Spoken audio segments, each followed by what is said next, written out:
नमस्कार, केम छो। विसावदार का चुनाव अभी होने वाला है, बाई इलेक्शन, और मुझे लगता है कि महीने डेढ़ महीने में शायद इसका अनाउंसमेंट हो जाएगा। विसावदार से गोपाल इटालिया भाई को हम लोग जिम्मेदारी दे रहे हैं वहां से चुनाव लड़ने की, और मुझे पूरी उम्मीद है कि गोपाल इटालिया एक बहुत मजबूत कैंडिडेट होंगे और वहां से जीत के आएंगे। मेरी पार्टी के सभी कार्यकर्ताओं से, पूरे गुजरात के सभी कार्यकर्ताओं से, सभी लीडर्स से अपील है कि आप पूरा दम के साथ काम कीजिए इस विधानसभा के चुनाव के लिए, और हम सब लोग मिलके जरूर बीजेपी और कांग्रेस दोनों को हराएंगे।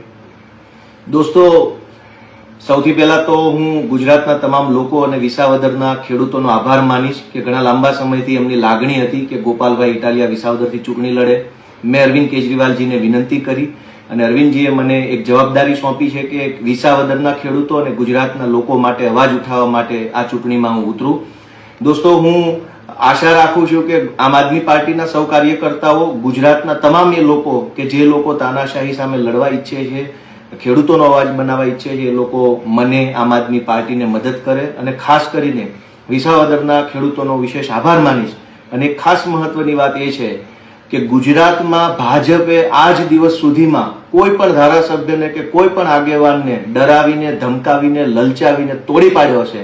પણ આ વખતે મારી ચેલેન્જ છે કે ભાજપની અંદર તાકાત હોય એટલી તાકાત લગાવી લે, પણ ગુજરાતના ખેડૂતોનો અવાજ, ગુજરાતના વિસાવદરના ખેડૂતોનો અવાજને નહીં ઝુકાવી શકે અને ગોપાલ ઇટાલિયાને ભાજપ ક્યારેય ડરાવી કે તોડી નહીં શકે। જય કિસાન।